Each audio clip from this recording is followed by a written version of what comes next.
Hi there, I'm Randy Patterson, and this is another in a series of posts on cognitive distortions. These are ways that human beings routinely misperceive the world around us. We're looking here at the screen between external reality and the world we perceive and how reality changes on the way in. This time, it's filtering. Sit back for a moment, if you will, and let's do a sense census. First, I'd like you to pay attention to everything you can see. There's probably something high up or low down that's been here all along, but you didn't notice it. See if you can notice all of the shapes and textures around you right now. Now pay attention to what you can hear. Are there voices nearby? Traffic? Air filters? Birds? What else?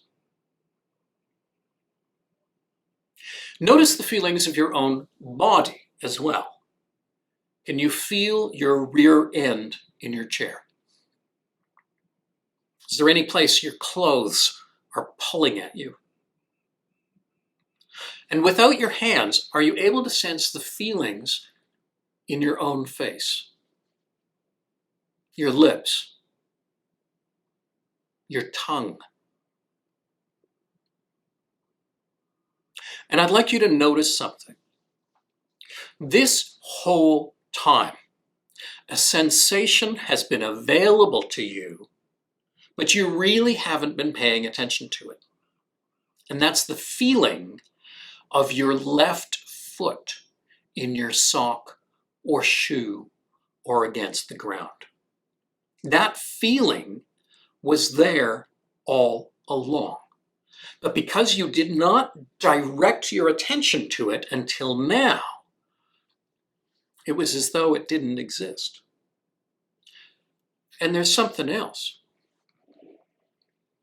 The contents of your brain.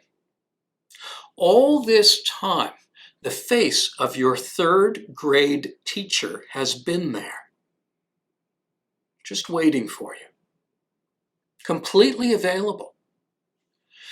Your best guess about the amount of money in your bank account. The image of the person who last talked to you. The person in your life who isn't very pleased with you right now.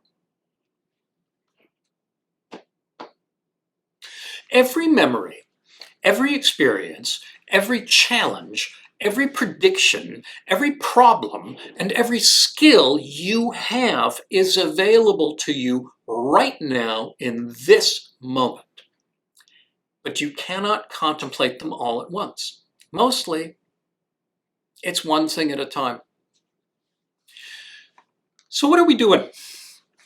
The point here is that at any moment in time, a vast array of sensations, memories, and experiences are available to us. But we simply don't have the ability to pay equal attention to all of them. We think we're looking out at the world. But really, we're only paying attention to one small bit of the world. In every moment, an automatic selection process is taking place, and mostly that's happening outside conscious awareness. And that's fine. You just can't pay attention to everything every minute. It's impossible. We're always filtering those options down to a much smaller array. We have to. The problem is that sometimes the filter is set to get only a biased sample of what's out there. In a previous video, I talked about how having a theory about the world influences what we pay attention to. So for example, if I believe that vitamin C prevents colds, I might remember all the months when I took vitamin C and felt good and never had a cold, but I might also forget about the colds that I did get. Or I might remember recovering quickly from one cold, but forget about the one that dragged on and on and on. Similarly, if I believe that I'm a terrible, incompetent person, this tends to influence the filter. My eye will be drawn to evidence of all of my inadequacies and away from any evidence of my worth. If I believe that my life is awful, I will automatically pay attention to aspects of my life that are painful or unsatisfying. And I may ignore aspects of my life that are actually better. Sometimes this is really extreme, and maybe you've seen an example of it. Maybe there's some rich relative who's got a full fridge and good health, and a nice family, and they live in a safe country and a nice home, and all the circumstances of a good life are available to them. And they're obsessed by the color the next door neighbor painted their house, and it makes them miserable. That is filtering. And it probably makes you feel scornful of them, maybe a bit contemptuous. What an idiot. How can he waste his life that way and ignore all the good things in it? But to a lesser degree, we all do this. We all filter our experience using our biases, and we do it so automatically, we don't notice it. The greatest heaven can be made into hell by the way we think. We look at our failings and ignore our successes. We focus on difficult relationships and ignore the smooth ones. We see the limits of our finances, but not how much more we have than most of the planet. We complain that we're out of burritos, partly because they won't fit into the overstuffed fridge. We dwell on the irritability of someone at work, and we ignore the fact that most of the time they're just fine.